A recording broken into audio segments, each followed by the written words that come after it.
think about that for a second, because if I have to do the work that will help Anam, for example, I'm going to do that work and I say, this week I'm going to do 8 hours. I should be doing 8 hours. I'm going to do 8 hours. So what that means is that Anam will then get that transformation, that all that kind of help from me and all that stuff. But if in the meantime, like a wedding comes up, or right now my distraction is Euro 2020 come up in football, right? Like if this stuff comes up and we then give priority to those things, that means we're actually saying no to the other thing. And by the way, with all due respect, if you choose wedding or the baby shower or whatever, rather than your project, that's completely fine. If that's okay with you and you choose to do that, there's no problem.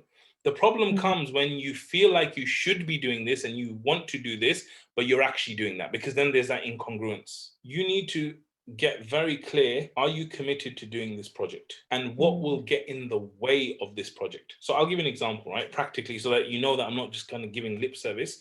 One of the things I used to do while I was working in my corporate job is that I would teach children Quran. What that would mean is that as soon as I get home at 5:30 p.m., the children would already be waiting for me in the room. So literally, as I walk through my home door, I say, Assalamu alaikum, and I go to the room, and then I'm there for an hour, hour and a half. Obviously, that's an easier thing to do, because you got 15 children sitting in your living room. You can't go, okay, I'm going to go put the football on now and watch that. So there's a level, again, accountability and all that kind of stuff that comes from it. I'm going to tell you, between that period, I got married, had my first child, all these kind of things, right, that happened in my life, whether my mom or my wife or my brothers or someone saying, look, just enough now, like don't do this. And obviously I'm doing Al-Maghrib and I'm doing other things at the same time, right? 10 or 12 years that I taught Quran, this is it, it's just going to get done. And of course there was certain days when I cancelled and I was very strict about not cancelling and all of that. I actually chose and prioritized those children ahead of everything else in my life. I got buy-in from everyone around me to prioritize them. So there was times when I was held up at work and I would call my wife or I'd call my mom or my brother or someone, and I'll be like, go and sit in that room, or go and tell them I'm going to be late, or go and do this, or go and do that. So literally making the whole house support me in making that thing happen, even though it was like a non-negotiable. You just need to be clear on what you're saying no to and what you're saying yes to, and what you should say no to and what you should say yes to. But what I'm saying is that you are failing to give the time that you want to give to this. Why is that? We're talking about you doing 8 hours when you get 3 days off. How is it possible that you cannot do those 8 hours? Because even if you did 2 hours for 3 days, that's 6 hours. And if you picked up another half an hour on the other days, that's 8 hours. Is it that it's overwhelming? Is it that you're not clear on what you're doing? Is it that you're not got the right environment? Is it that, what is it? Like, we need to pinpoint what's stopping you, because everyone's felt this way. Even me, like I feel like this, whether it's about producing content, it happens to all of us. You have to get on the right track. So for example, one of the things I realize is that sometimes when I'm at home, my level of work is not as good as it should be, because sometimes the children are interrupting me. Because I knew if I stay at home, I'm probably going to get distracted by the football. I'm going to get constantly interrupted by the children. I'll be like, feel like working for a little while, then I won't feel like working, then I'll go to the kitchen, then I'll eat there. And I knew it would be like that. And I'm like, today, you know what? I really want to move forward on these things. So I just removed myself from this environment. I went to that environment, and alhamdulillah, it went very smoothly. Why? Because these are the things that are going to help me to put in those hours, even though I'm not right physically, mentally, whatever it is, but I have to do this stuff. All right, maybe the wedding's essential, maybe the baby shower, all this stuff is essential. You cannot get away from it. It's family stuff. You have to do it. I know when there's a wedding in my family, for example, the wedding might take 10 hours of the day. If you have Moroccan family like my wife, it might take 12 or 15 or 16 hours, right? But can you sneak in a couple of hours here and there? If you actually wake up at Fajr time on your day off and stay awake, those 2-3 hours in the morning, you could do a huge amount.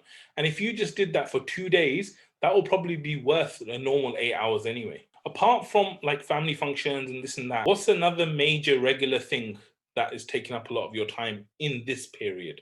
Like, I'm talking about when work is not there. This is the natural thing for everyone. Don't feel like this is weird or what's going on here. Like, time will just get passed. Whether I was like just chatting to friends or I was on Netflix or YouTube binging, whatever, time will just go. This is why it's so critically important for us to put the priorities forward in the day or in the week or in the month. If you don't, you'll find that time just disappears and you don't know what you did. So what you did on that day of the walk and this all of that, I think it's absolutely fine. Only change I would have made is I would have done an hour of work before the walk. First of all, you feel really good. Why? Because you've done something for the sake of Allah, moved your progress forward, and it's not even like Saturday morning yet. It's just Fajr time is just gone. Back, you're like, I worked to my mission as my priority. I met my friend. I did a work call, and then I chilled.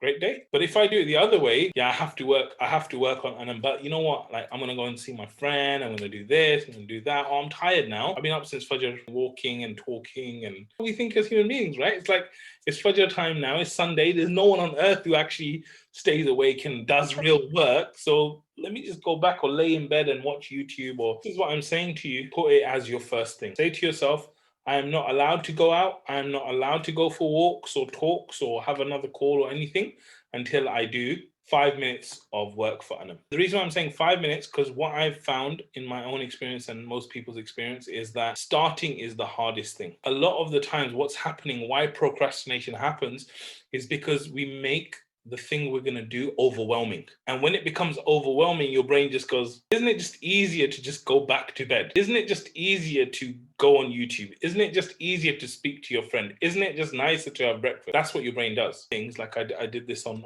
Monday, because I've been traveling for 3-4 weeks, right? Like now I need to get back into work mode and focus and all this. And Sunday night, I was like getting ready, going to bed early. I was like, look, my only mission is to sit on my desk. And that's exactly what I did. And Alhamdulillah, I had a fantastic, productive day on Monday. Just make it a very small thing that I'm not going to leave the house. I'm not going to do anything until I've done 5 minutes of work for them. Of course, your family has rights over you. Your body has rights over you. All these things have rights over you. But these people are waiting, and these blessings that you have are not going to be around forever. So use them now, inshallah.